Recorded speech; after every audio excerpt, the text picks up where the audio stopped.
Let's see what's up. Hey guys, I'm here with Gemma today. I'm lucky enough to have her in person. She's up from Christchurch for the long weekend. Today we're going to be talking about surviving holidays, particularly the Easter holiday that we're about to go into. There's a few obstacles that we often have to overcome. Parties, Easter eggs, travelling, all which can affect our nutrition and therefore where we are in regards to achieving our goals. So first thing we need to discuss is what is your goal? What level is your goal? If you're looking for, say for example, lifestyle, you're looking to be healthy, happy, fit, and you're just looking for a general lifestyle, let's call that a level 1. Okay? Yeah. Then a level 2 is someone who's probably a little bit more focused on their performance results. But then we're looking at someone like you, you're a level, what we call a level 3, okay? So you're in the elite category, okay? Hey, I know. nailed it. You made it. So Gemma is training for the CrossFit Games Regionals. So congratulations, 10th place in the Open in the Australia region, which is massive. Thanks. Okay, but along with that comes a massive goal, okay? So we've got regionals 9 weeks away roughly now. And while we do need mentally time to decompress and relax, you've probably had about 4 days of that already now, right? Yeah, that's right. And so we're going into Easter, so we've got another 4 days before you probably really get back into training properly and really starting to focus. So there's 2 ways you could go. You could continue to just do what you want, or we could start to get at least your nutrition on track. Yeah. Now, as I mentioned, there's 2 different levels that we're working with. If your goal was just to be happy and healthy and just live a great life, then you, over Easter, can relax a little bit and have a little bit of fun. But I know that's not your goal and that you do have pretty good high expectations of yourself at regionals. Yeah. So you've also got to be looking a little bit about what your competitors are doing too that have been there for the past 4 or 5 years and they've been successful for that reason. They'll be dialing in their nutrition now, not in a week or in 2 weeks or in 3 weeks. Yeah. And all those every day is going to count over the next 9 weeks. So first thing that you have to understand, and you and our viewers out there, is understanding where you are on the spectrum and how important the next 4 days are of your life. In the big scheme of things, 4 days is actually not that much. But when you've got a goal that's, say, 8 to 9 weeks away, it's actually a decent chunk of that time. So understand where you're at, and then that's going to decide where you are, the decisions that you make over the next few days. So first of all, regardless, if you just want to be a little bit better with your nutrition over the next few days, we're going to look at planning ahead. Okay. So what's your plan for Easter? I'm here in Auckland. I'm on holiday for just like 4 days till Monday. And I plan on travelling to Mount Maunganui where my family is for the next few days. So I'll be there based with family. Cool. So you're going to be on the road, and there's going to be family events, there's going to be some reunions, there's going to be meals out. Yep, and it's my birthday tomorrow. And it's your birthday tomorrow? Okay. So these are all things that we have to plan and consider when we're looking ahead for Gemma's weekend. First of all, let's look at on the road. So travelling, there's bugger all good options out there to stop off and get something. You might be lucky if you can find a decent cafe between here and Tauranga, but it's highly unlikely. So that's when a little bit of food prep is going to go a long way. Maybe prepping something small in a container to take for the drives. It's only one meal, but as I said, we've got really high goals, so we're setting high expectations of you. So getting something organised before your drives is going to help you for that one. Yeah. Now, you'll probably have a few meals out. You said you had a meal out tonight, I think? Yeah. Tonight and tomorrow night. Tonight and tomorrow night. 2 nights out. So, do you know where you're going for these meals yet? Yep, tonight I'm going out to like a roast place, Cool. an English roast place. Tomorrow is more of like a barbecue eatery place, so. Cool. Okay, so when you're eating out, there is always a better option.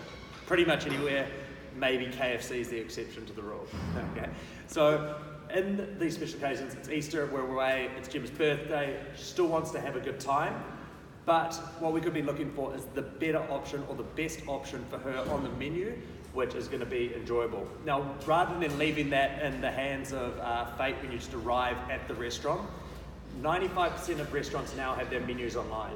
You can take 1 minute, have a bit of a squiz of the menu, see what they've got there, and before you go deciding what you're going to eat, is actually going to be really helpful to make sure that you stay on track over those options. So you can look for a cleaner option, something that's going to still have a good portion of protein, carbohydrate, and vegetables in there as well. Most of the meals will still have a decent portion of fat in them because they're all going to be cooked in some sort of oil.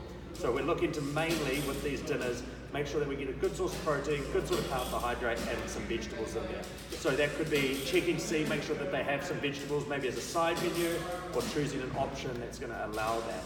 So you can still go out, you can still have a decent meal while you're out. I'm not expecting you to take a pre-cooked chicken and broccoli and rice to dinner. It is your birthday, we'll let you off one day.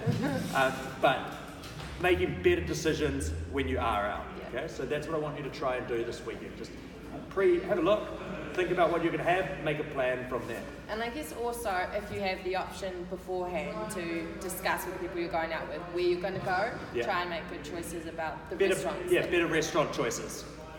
All right, now let's talk about your vice and balance. So Easter, as everyone knows, Gemma's vice is sweet stuff. Chocolate, sweets, marshmallows, you name it, she probably likes it. She'd probably eat sugar raw if someone gave her a bowl. For Gemma, I would like her to stay away from it as much as possible because she has that massive goal. If it's part of Easter and it's sort of like a family tradition for you, and doing an Easter egg hunt or exchanging Easter eggs is part of that, then enjoy it. Do that with your family. If you're going to the CrossFit Games Regionals and you're trying to do an awesome performance there, you're going to have to limit your intake of that, okay? Yeah. It's going to affect. And you can't have amazing results and achieve greatness by doing what everybody else is doing. You have to do what that 1% is doing. Yeah, definitely. For those of you that aren't going to the CrossFit Games Regionals, which is 99.9% of us, we can have that balance. So as I said, if it's part of like a family tradition or something that you just really enjoy, do it. But then get some balance. Still try to get out and do some exercise. I'm not talking about punishing yourself, but just keep moving, keep exercising all weekend. Go out for walks. If you're in New Zealand, the forecast is meant to be beautiful all weekend, pretty much over the whole country. So do stuff outside and enjoy your time out there. The last thing that we're going to talk about is your support network. Okay, this is such an important one no matter what level you are, whether you're 1, 2 or 3. Okay, so your support network is making sure that the people that you're around are going to be on the same page as you with what you're trying to achieve. If you are going out or going away on holiday with a group of friends and all they want to do is either get on the piss or eat shitty food, and they're going to encourage you or maybe even belittle you for not joining in because you're not joining in on the group stuff, that's going to make it really hard for you to achieve your goals. Okay? So just a simple conversation or having at least one person on your side saying, hey guys, this is what I'm trying to achieve, and for me to try to achieve that, I need to be following these steps and doing these sorts of things. And having that heart-to-heart conversation with those people, your family, your friends, and if they love you, I'm sure they do, they're going to support you. Okay? And if they don't, trade them in for a new family. Yeah. All right? We need our support network. We need a group of people that are going to help us get to our goals. It's so hard to do stuff like this by yourself, and that's where your support network's going to come in. Get them on the same page as you with what your goals are, and that's going to help you get through those tougher times on the weekend. So, any questions about what we've gone through there, Gem? No, pretty straightforward. Got an idea of what you're going to do and how you're going to do it? Yeah, Excellent. definitely. Beautiful. All good. Have a great weekend, guys. Be safe, and we will catch up with you again next week. Thanks, guys. Happy Easter. Thanks, Gem. Oh, all good. Didn't need to say much, was that? Yeah, it's just easier talking to someone. Yeah, cool. No, that's good.